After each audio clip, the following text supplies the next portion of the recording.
Steel. आमच्याकडे UPVC fitting, sanitary fitting, bath fitting, PVC fitting आणि सगळ्या प्रकारचे बिल्डिंग मटेरियल होलसेल दरात मिळेल। आमचा पत्ता मुंबई गोवा महामार्ग नजीक हुंबरमाळा। संपर्क 73 87 38 00 14 किंवा 83 29 800 365।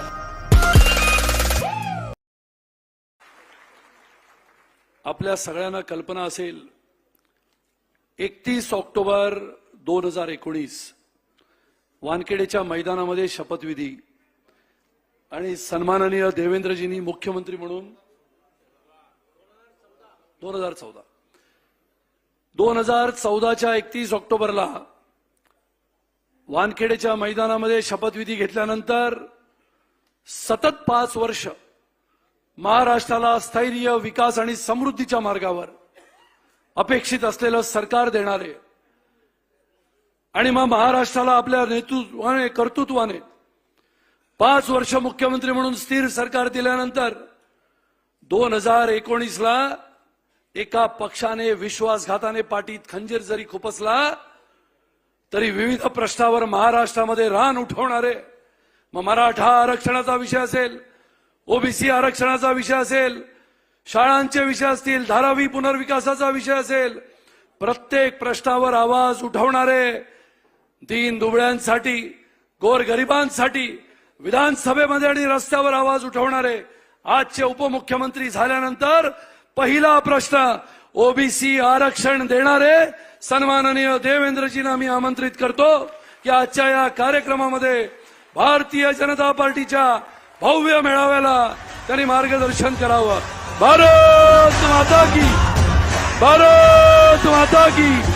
देवेंद्र जी आप आगे बढ़ो, देवेंद्र जी आप आगे बढ़ो। भारत माता की, भारत माता की। वंदे वंदे छत्रपति शिवाजी महाराज की जय भवानी, जय भवानी, जय जय जय जय जय भवानी, जय जय जय जय जय शिवाजी। हिंदवी स्वराज्याचे सरसंस्थापक छत्रपती शिवाजी महाराज यांना मानाचा मुजरा करतो। भारतीय राज्यघटनेचे शिल्पकार भारतरत्न डॉक्टर बाबासाहेब आंबेडकर यांना मानवंदना अर्पित करतो। आजच्या आपल्या या संकल्प मेळाव्यामध्ये मंचावर उपस्थित आपले नूतन अध्यक्ष ॲडव्होकेट आशिष शेलारजी, नव्यानेच मंत्रिमंडळामध्ये मंत्री म्हणून ज्यांनी शपथ घेतली ते माझे सहकारी मंगलप्रभात लोढाजी, मंचावर उपस्थित सर्व सन्माननीय खासदार, माजी खासदार, आमदार, माजी आमदार, मुंबईचे सर्व पूर्व अध्यक्ष, सर्व पदाधिकारी, मोर्चांचे पदाधिकारी आणि उपस्थित मुंबईमध्ये महानगरपालिकेत परिवर्तन घडवून आणण्याचा संकल्प ज्यांनी घेतलाय आणि ज्यांच्या भरोशावर आशिषजींच्या नेतृत्वात हा संकल्प पूर्ण होणार आहे अशा माझ्या सर्व कार्यकर्ता भगिनी आणि बंधूंनो, आपण सर्वांनी कालची मुंबई पाहिली का? तोच उत्साह, तोच जल्लोष, तीच संस्कृती, तीच परंपरा पुन्हा एकदा आपलं सरकार आल्यानंतर काय घडतं हे आपण सगळ्यांनी बघितलं। काल दहीहंडी जोरात आणि आता गणेश उत्सव, नवरात्री उत्सव, शिवजयंती, आंबेडकर जयंती, सर्व उत्सव आता सगळं जोरात करायचं आहे। आता मुख्यमंत्रीही घरी बसणार नाहीत आणि तुम्हालाही घरी बसू देणार नाही. खरं म्हणजे आज मला अतिशय आनंद आहे. या कार्यक्रमाच्या निमित्ताने आपल्या 2 कार्यकर्त्यांचा आपण सत्कार केला. मंगलप्रभात लोढाजी ज्यांनी गेली 3 वर्ष समर्थपणे मुंबईच्या अध्यक्षपदाची धुरा सांभाळली आणि कोरोनाच्या काळातही प्रचंड ऍक्टिव्हिटी मुंबई भाजपने केली. लोकांना मदत करण्यापासून आंदोलनापर्यंत एकही दिवस मुंबईची भारतीय जनता पार्टी शांत बसली नाही आणि वेगवेगळ्या मोर्चांच्या माध्यमातून समाजातल्या सर्व घटकांना एकत्रितपणे आणून या मुंबई भाजपला एक बहुजन चेहरा, एक सर्वव्यापी असा चेहरा जो मंगलप्रभात लोढाजींनी दिला. आणि आता तेच मंगलप्रभात लोढाजी खरं म्हणजे महाराष्ट्राच्या मंत्रिमंडळामध्ये या ठिकाणी आले. त्याबद्दल आपण सगळ्यांनी त्यांचा सत्कार केला. मी आजच्या निमित्ताने त्यांचं मनापासनं त्यांनी केलेल्या कार्याबद्दल अभिनंदन करतो. आणि आता मंत्री म्हणून त्यांचा जो काही अनुभव आहे त्या अनुभवाच्या आधारावर ते पूर्णपणे याला न्याय देतील हा मला विश्वास आहे. आणि मंगलजी, मंत्री म्हणून सरकारी काम तर करायचंच आहे, पण त्याच वेळी आशिषजींना पूर्ण ताकद देऊन पक्षाचंही काम हे तेवढ्याच ताकदीनं आपल्याला या ठिकाणी करायचं आहे. आणि म्हणून त्यांचं मी अभिनंदन करतो. आणि मला असं वाटतं की त्यासोबत दुसरं अभिनंदन आपण केलंय ते आपले नूतन अध्यक्ष आशिष शेलारजींचं. खरं म्हणजे आशिष शेलारजी हे अतिशय अनुभवी आहेत आणि मुंबईमध्ये एक प्रदीर्घ काळ त्यांनी अध्यक्षपद स्वीकारलं. आणि याही वेळी आशिषजींना पुन्हा अध्यक्ष बनवायचा निर्णय हा पक्षाने घेतला. याचं कारण काय आहे?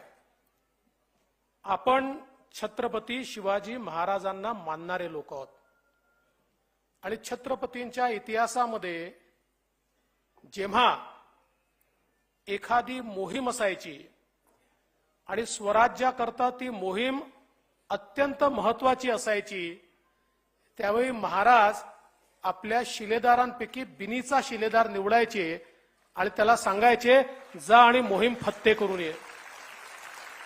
तसंच केंद्रीय भारतीय जनता पक्षाने आपला बिनीचा शिलेदार आशिष शेलार याला सांगितलं आहे की मुंबई महानगरपालिकेवर भगवा लावायचा आहे, त्यामुळे तुम्ही मुंबईचं अध्यक्षपद स्वीकारा.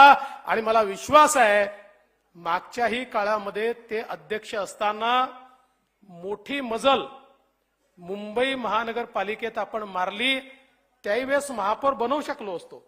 अशी जी आपली पूर्ण तयारी झाली होती, पण आपल्या मित्रपक्षाकरता आपण निर्णय घेतला, 2 पावलं मागे गेलो आणि त्यांना महापौर बनवू दिला.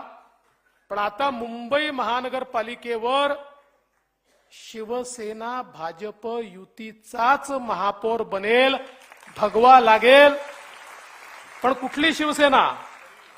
माननीय हिंदू हृदय सम्राट शिवसेना प्रमुख बाळासाहेब ठाकरे यांच्या विचारावर चालणारी शिंदेजींच्या नेतृत्वातली खरी शिवसेना. ती शिवसेना आणि भारतीय जनता पार्टी मिळून आम्ही या निवडणुकीमध्ये आपला भगवा महानगरपालिकेवर लावल्याशिवाय राहणार नाही.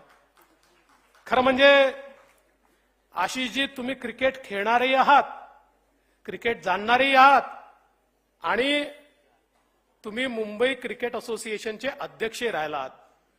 त्यामुळे तुम्हाला 2020 कशी खेळायची आणि कशी जिंकायची हे माहिती आहे. आणि हा सामना तर तुम्ही जिंकणारच आहात. MCAच्या माध्यमातनं आशिषजींनी मुंबईमध्ये मुंबई क्रिकेट प्रीमियर लीग सुरू केली, पण आता महानगरपालिकेमध्ये मुंबई विकास लीग आपल्याला सुरू करायची आहे. आणि त्याच्यामध्ये जर काही मध्ये मध्ये थोडेसे अडचणी येतात, अडथळे येतात, तर आशिषजी तुम्ही फुटबॉलची अनेक मैदानं तयार केली आहेत. त्यामुळे मध्ये एखादा फुटबॉल आला, एखादा अडथळा आला तर त्याला किक कशी मारायची हे तुम्हाला नीट माहिती आहे. आणि अनेक उड्या मारणारे लोक आहेत, पण तुम्ही दोरी उड्या असोसिएशनचे महाराष्ट्र, त्यामुळे कोणाला किती उडू द्यायचं आणि कुठे दोरी खिचायची याची कल्पना तुम्हाला आहे. त्यामुळे आता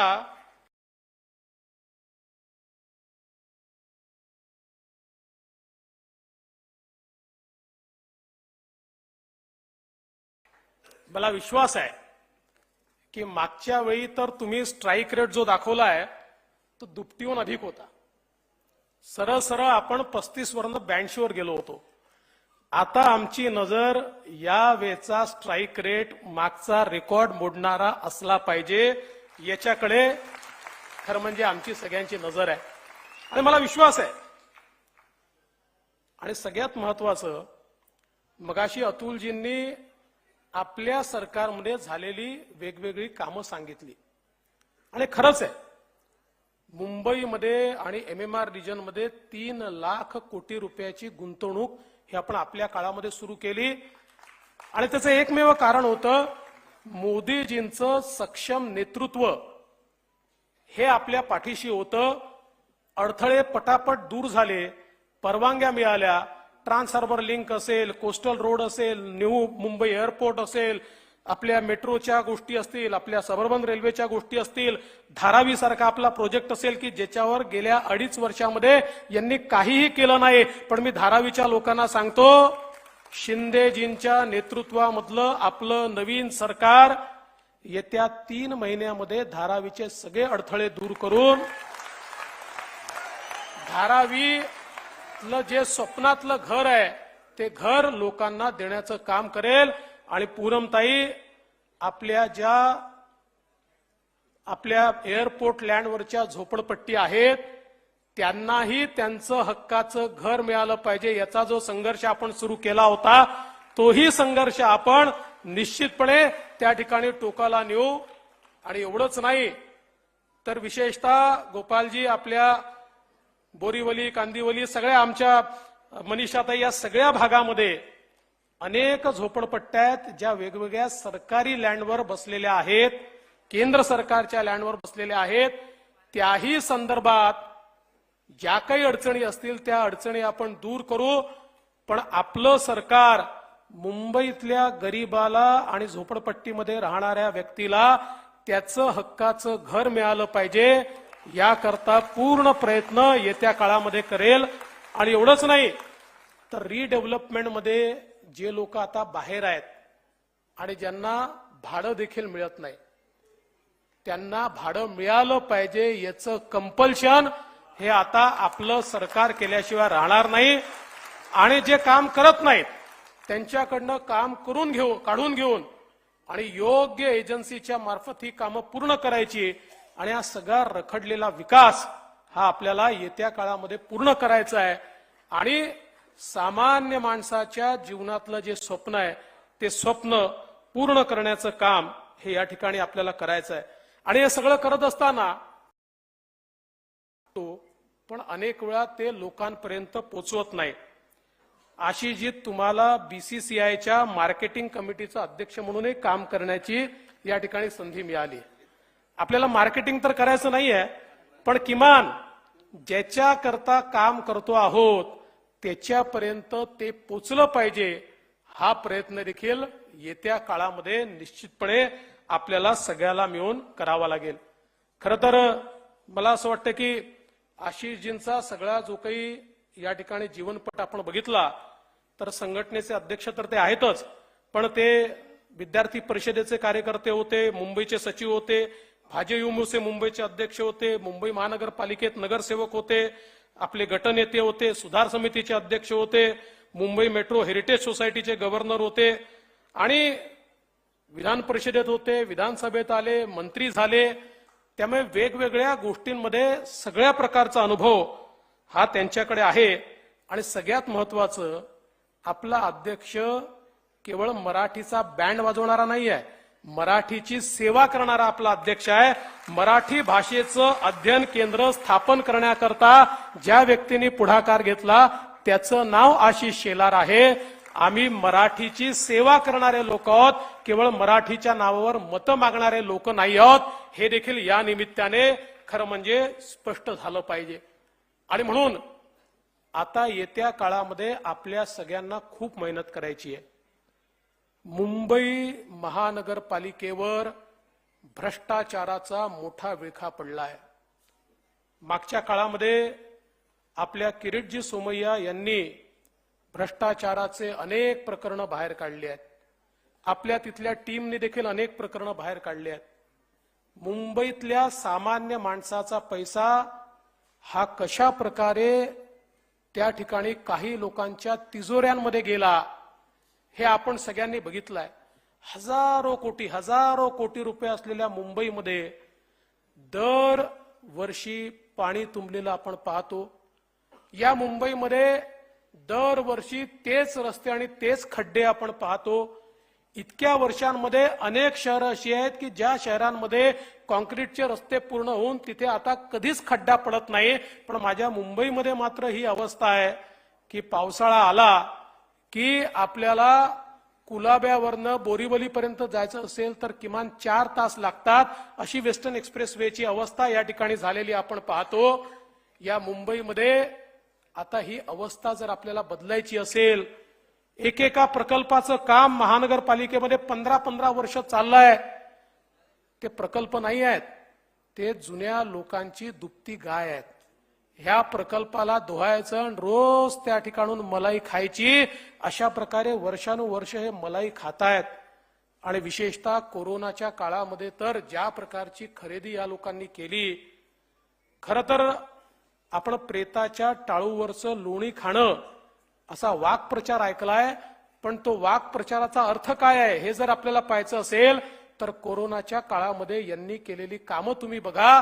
सामान्य माणूस हा त्यांच्या नजरेसमोर नव्हता. जो आजारी आहे त्याला वाचवण्याचा विषय नव्हता. मलाई कशी मिळेल हा त्यांच्यासमोर विषय होता. आणि मग रोज एक कंपनी यांचीच तयार व्हायची. ती कंपनी ठरवायची की काय खरेदी करायचं आहे आणि मग ती सांगायची, त्याचा वर्क ऑर्डर मिळायचा, त्याचा पुरवठा व्हायचा की नाही माहिती नाही. असे कोट्यावधी रुपये या ठिकाणी यांनी खाऊन टाकले. मुंबई सुंदर झालीच पाहिजे.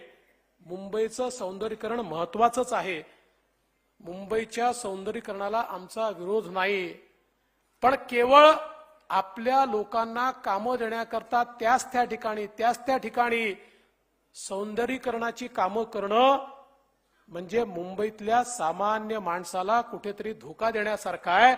सौंदर्याचं काम तुम्ही जेवढ्या गतीनं केलं तेवढ्या गतीनं एखाद्या झोपडपट्टीतला पिण्याच्या पाण्याचा प्रश्न तुम्ही का नाही सोडवला, हा सवाल जेव्हा आपण त्यांना विचारतो त्यावेळी त्याचं उत्तर त्यांच्याकडे नाही आहे.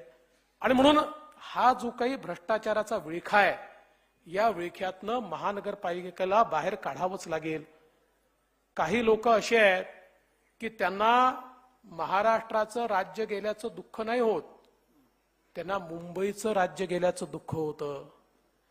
कारण 25 वर्ष या मुंबईच्या भरोशावर त्यांनी सगळं आपलं पूर्ण केलेलं आहे. पण आता मुंबईची महानगरपालिका ही मुठभर लोकांची ठेवायची नाही आहे, ही परिवाराची ठेवायची नाही आहे, ही घराण्याची ठेवायची नाही आहे. ही महापालिका जे स्वप्न मुंबईकरांकरता हिंदू हृदय सम्राट बाळासाहेब ठाकरेंनी बघितलं होतं ते स्वप्न पूर्ण करायची जबाबदारी ही आपली आहे. कारण त्यांचं नाव सांगून जे निवडून आले त्यांनी त्यांचं स्वप्न धुळीस मिळवलं. ते चिरडलेलं आहे. ते स्वप्न पूर्ण करू शकले नाही. ते इतके आत्ममग्न होते, इतके आत्मकेंद्रित होते की स्वतःच्या पलीकडे ते पाहू शकले नाही. आम मुंबईकराकडे त्यांनी कधीही लक्ष दिलं नाही. त्यामुळे आता या आम मुंबईकराकडे पाहणारे अशा प्रकारचे लोक मुंबईच्या महापालिकेत निवडून आणायचे आणि तेच स्वप्न मुंबईचं जे आपण पाहिलंय, जे स्वर्गीय बाळासाहेब ठाकरेंनी पाहिलंय, जे आम मुंबईकरांनी पाहिलंय, ते जगण्याचं काम या महानगरपालिकेच्या माध्यमातून आपल्याला येत्या काळामध्ये करायचं आहे. आणि ते जर करायचं असेल तर आपल्या सगळ्यांना मेहनत करावी लागेल. तुम्ही बघा, जशा जशा निवडणुका जवळ येतील तसे तसे भावनिक मुद्दे सुरू होतील. कामाचे मुद्दे नाही. मुंबईला महाराष्ट्रापासून तोडण्याचं षडयंत्र ठरलेलं आहे. पण त्यांनाही माहिती आहे की मुंबईला महाराष्ट्रापासून कोणी तोडूच शकत नाही. भारताचं संविधान आहे. या मुंबईला महाराष्ट्रापासून तोडणारा कोणी पैदाच झालेला नाहीये. हे सगळं माहिती आहे. पण तुम्ही बघा, माझी त्यांना विनंती आहे, डायलॉग तरी चेंज करा. किती वर्ष त्याच डायलॉगवर तुम्ही जगणार आहात? मग दुसरं, मुंबई दिल्ली समोर झुकणार नाही. अरे कोण झुकवत आहे? मुंबई मुंबई आहे, दिल्ली दिल्ली आहे. ही आर्थिक राजधानी आहे. ती आपण पॉलिटिकल राजधानी म्हणून आपल्या संविधानाने केलेली आहे. आणि म्हणाले जर महाराष्ट्राचे मुख्यमंत्री दिल्लीला गेले तर म्हणाले दिल्ली शहरासमोर झुकले. अरे एवढे वर्ष काँग्रेसचे मुख्यमंत्री होते, राष्ट्रवादीचे मुख्यमंत्री होते, आमचे मनोहर जोशी शिवसेनेचे मुख्य, गेलं जावंच लागतं. पॉलिटिकल राजधानी आज हे पॉलिटिकल राजधानी ही जर दिल्ली असेल तर दिल्लीमध्ये तर जावंच लागेल. त्याशिवाय आपले प्रकल्प होतील कसे? तुम्ही गेला नाहीत हे खरं आहे, पण गेले मात्र महाराष्ट्राच्या हिताकरता नाही, सोनियाजींसमोर नतमस्तक होण्याकरता गेले. होय, मी सांगतो, काय वाटेल ते झालं तरी मुंबई दिल्ली समोर झुकणार नाही. पण मुंबईकरांच्या हिताकरता मुख्यमंत्र्यांना आणि मला जितके वेळा दिल्लीला जावं लागेल तितके वेळा जाऊन तिथली मान्यता आम्ही आणू, तिथली मंजुरी आम्ही आणू. आणि म्हणून हे जे काही खेळ आहेत ना, हे जे डायलॉग आहेत यांचे, आता हे घासून घासून असे बोथट झाले आहेत. लोकांनाही याचं काही वाटत नाही. त्यामुळे हे सगळे भावनिक मुद्दे येणार. आता मुंबईमधल्या मराठी माणसाला विस्थापित केलं जाणार. मराठी माणसाला कोणी विस्थापित केलं? आज मला सांगा, तुमचं राज्य इतके वर्ष या मुंबईवर होतं.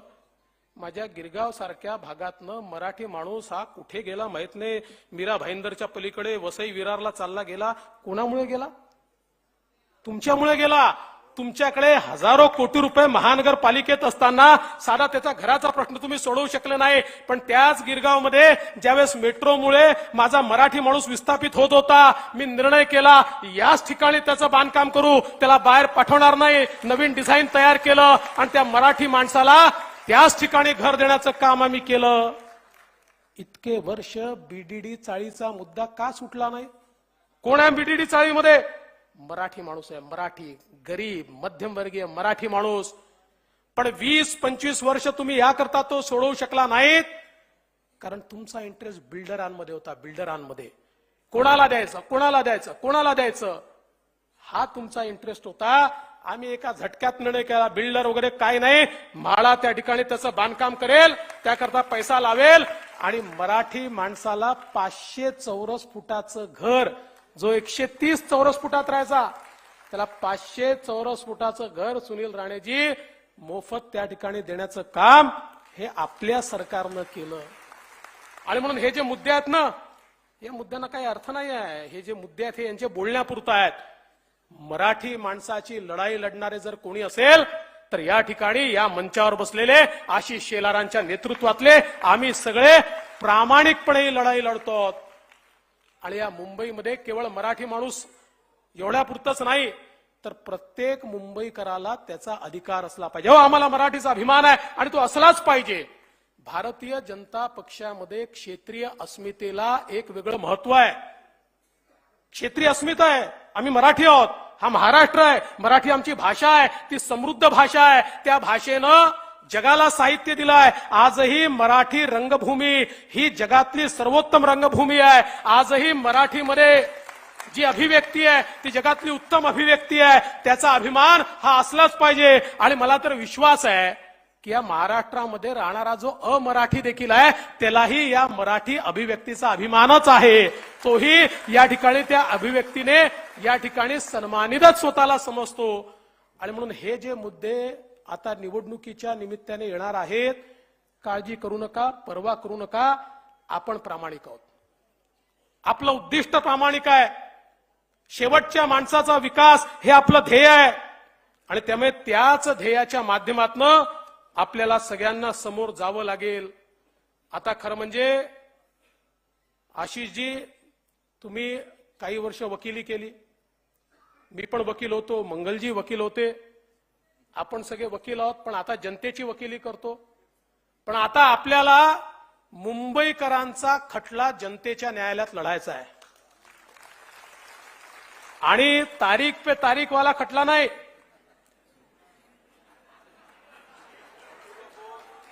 मुंबईच्या समस्यांचा आरोपी कोण हे मुंबईकरांसमोर स्पष्टपणे मांडायचं आणि एका झटक्यामध्ये मुंबईकरांना सांगायचं न्यायाधीश तुम्ही, आरोपी हे, आणि आता न्याय मुंबई करता करा. आणि माझा विश्वास आहे मुंबई करता जे ज्यावेळी ते न्याय करतील, या मुंबईमध्ये सत्ता पालट झालेला असेल आणि जनतेच्या मनातलं जे काही आहे ते फायनल जजमेंटच्या माध्यमातून या ठिकाणी निश्चितपणे येईल. मी आज आपल्या सगळ्यांचं अतिशय मनापासनं अभिनंदन करतो. आणि आशिषजींनी खूप सुंदर सांगितलं, प्रातिनिधिक स्वरूपात या मुंबईला कोण कोण हवंय हे प्रातिनिधिक स्वरूप आहे. भारतीय जनता पार्टी एक टीम आहे. मगाशी माझा उल्लेख झाला, मला यांनी अमिताभ बच्चन म्हटलं, माझं शरीर अमजद खान सारखं आहे, हे मला अमिताभ बच्चन म्हणतात. पण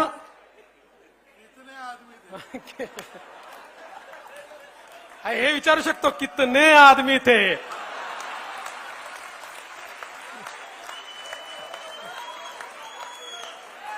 पैंसठ में से 50 निकल गए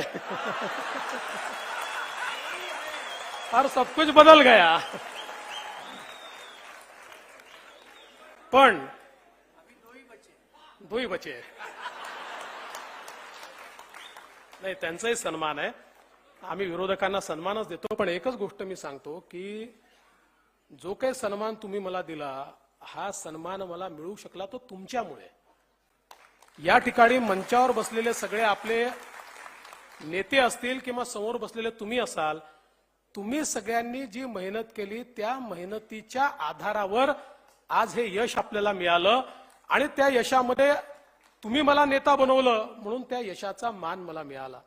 आज खरं म्हणजे आपल्या सगळ्यांना या गोष्टीचा मनापासून आनंदही आणि अभिमानही आहे की जगाला हेवा वाटावं असं नेतृत्व मोदीजींच्या रूपानं आपल्याकडे आहे. आणि त्या नेतृत्वाकडे बघितल्यानंतर आपल्यापैकी प्रत्येकाला वाटतं की आपलं सर्वस्व या ठिकाणी सोडून द्यावं. आपला मला काय पाहिजे यापेक्षा मी काय करू शकतो, मला काय मिळेल यापेक्षा मी काय देऊ शकतो, अशा प्रकारची भावना तयार व्हावी असं त्यागी नेतृत्व आज आपल्याकडे देशामध्ये आहे. आणि म्हणून मला असं वाटतं की आपण सगळे त्याच नेतृत्वाकडे पाहून काम करतो. आणि तुम्ही सगळ्यांनी जे काही प्रेम दिलं त्याच्यामुळेच आज नेता म्हणून एक मान्यता मला मिळाली. उद्या तुम्ही सगळ्यांनी जर हे प्रेम काढून टाकलं तर देवेंद्र फडणवीस या नावाला कवडीचीही किंमत नाहीये. त्यामुळे या नावाच्या मागची शक्ती कोण आहे तर ती शक्ती तुम्ही आहात. तुम्ही सगळ्यांनी मिळून ही शक्ती दिली आहे.